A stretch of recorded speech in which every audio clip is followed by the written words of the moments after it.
Bursa Pilkada Jakarta semakin memanas jelang Pilkada berlangsung nanti bulan November. Nah, ada sejumlah nama yang kemudian bermunculan, termasuk nama Anies Baswedan yang kembali muncul, dimunculkan lagi oleh PKS. Dan belakangan ada nama dari anak bungsu Presiden Joko Widodo, Kaesang Pangarep, yang juga ternyata sempat menyebutkan berharap untuk disandingkan dengan Anies Baswedan. Berikut informasinya.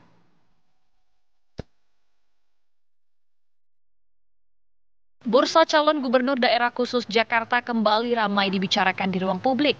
Setelah sebelumnya, nama Sri Mulyani, Andika Perkasa, Tri Risma Harini, Mardani Alisera, Basuki Cahayapurnama, Riza Patria, hingga Rahayu Saraswati digadang-gadang akan meramaikan Pilkada Gubernur DKJ. Kini, bursa nama calon gubernur DKJ diprediksi akan bertambah. Orang dekat mantan Gubernur DKI Jakarta, Anies Baswedan, Sudirman Said, dikabarkan akan diusung melalui jalur independen.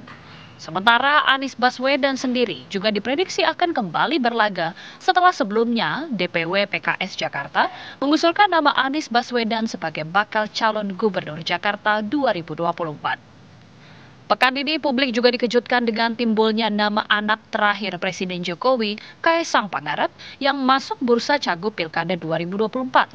Wajah Kaesang bahkan sudah disandingkan dengan keponakan Presiden terpilih Prabowo Subianto, Budi Satrio Djiwandono. Poster keduanya sudah tersebar di sejumlah media sosial sebagai cagup dan cawagup Jakarta 2024.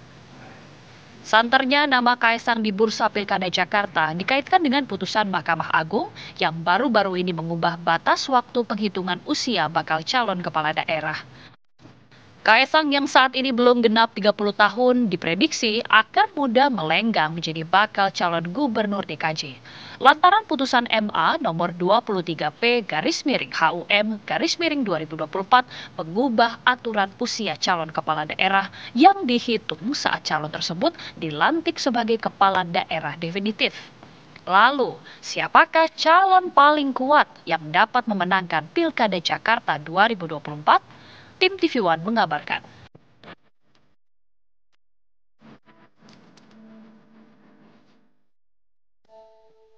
Ya, nampaknya perang bintang ya dalam Pilkada Jakarta nanti karena sejumlah nama yang sudah tenar sudah muncul ke publik, ditambah lagi yang terbaru anak Presiden Joko Widodo ini juga kabarnya siap berduet dengan Anies Baswedan.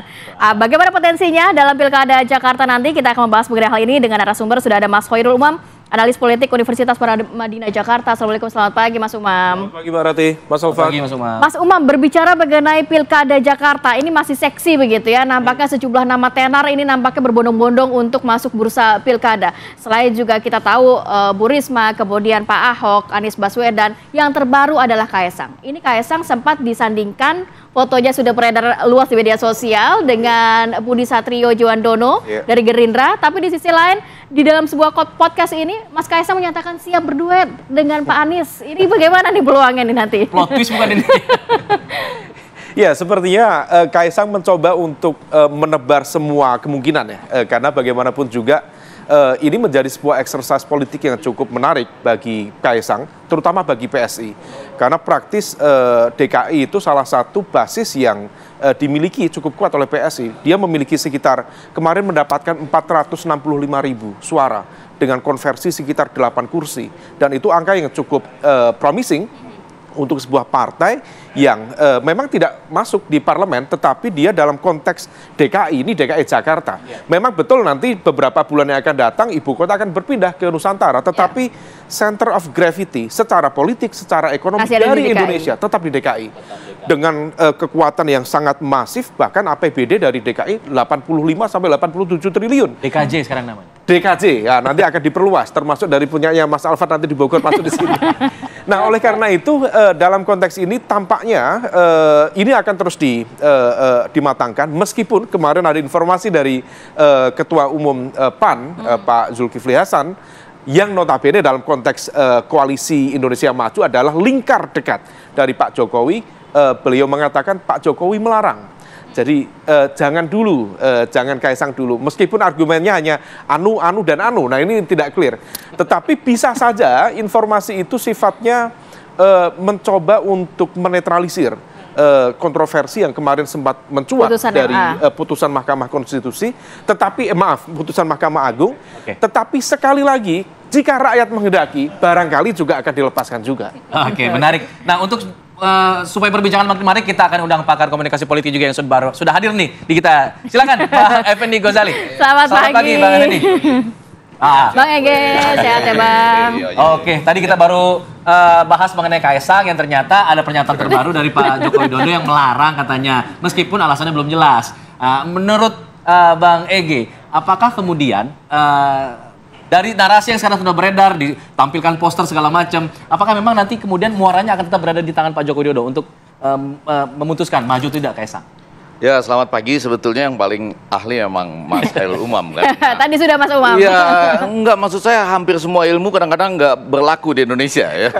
Jadi saya sudah hampir menyerah. Tapi yang mau saya katakan untuk menjawab langsung pertanyaan itu, kan seakan-akan selalu lempar bola ya, ya kan? Ya jangan maju misalnya gitu ya. Lama-lama ya maju. Jadi Persis banget sih intonasinya. iya benar. Udah pelajari kalau intonasi. Jadi ini juga rasanya keinginan ada. Nah, itu aja dulu. Keinginan ada. Kalau keinginan ada lalu terlihat jalan ada, ditambah biasanya dengan survei, ya. Jadi selalu begitu, keinginan. Nanti tes ombak, kalimatnya bisa beda-beda. Jangan atau apa belum terpikir atau terserah MA. Masih bisa berubah. Tanyakan. Iya, itu selalu bisa berubah. Terbukti selalu bisa berubah. Tapi ada di tengah-tengahnya ada semacam garis rasional, yaitu melihat hasil survei. Nah, ketika itu ada, maka seakan-akan, ini kan seperti dulu, seakan-akan ada keinginan dari yang ingin maju, ditambah keinginan dari rakyat yang diwakili oleh survei. Survei ini kan kadang-kadang meliding juga lebih dulu. Nanti baru tepat 1 minggu sebelum atau 2 minggu sebelum pelaksanaan pemungutan suara, kurang lebih begitu. Ya, tidak fair rasanya kalau tidak mention sejumlah nama lain, karena di DKJ ini nama-nama tenar yang muncul. Ada Tri Risma hari ini, Sri Mulyani, Andika Perkasa, Ahok juga, ada Mardhani Alisera, Riza Patria, Rahayu Saraswati. Nah, Anda melihat tokoh-tokoh ini apakah peluangnya juga, bagaimana besar peluang juga mereka begitu untuk bisa masuk dalam kontestasi di Jakarta? Beberapa seperti menahan diri ya. Jadi saya lihat dulu kan dipasangkan Budi Jiwandono dengan Kaisang Pangarep ini ya. Kemudian Budi Jiwandono langsung mengatakan, dan ini bagus nih, dia langsung mengatakan dapat tugas dari Pak Presiden terpilih untuk tetap di DPR. Jadi ingin mengatakan, kalaupun ada perubahan di MA itu bukan buat saya. Buat saya loh ya. Ini bola panas ini ke yang lain sajalah gitu. Tapi bahwa ada sesuatu di MA, dan ini kan rasanya memastikan bahwa, sekali lagi, kalau survei nanti bergulir dan memastikan satu tempat buat Kaisang Pangarep. Dengan demikian, untuk pasangan ini yang menarik kan tadi malam kalau nggak 1 hari lalu ya, Kaisang mengatakan kalau Anies mau nggak apa-apa gitu ya. Bahkan sudah ada 8 kursi itu PSI. Anies saya nggak tahu dapatnya dari mana. Tapi selalu menarik untuk menggarisbawahi di Jakarta ini cepat sekali cairnya itu. Teman bisa berhadapan dengan teman, lalu kalimatnya bisa tajam sekali. Lawan jadi teman ya.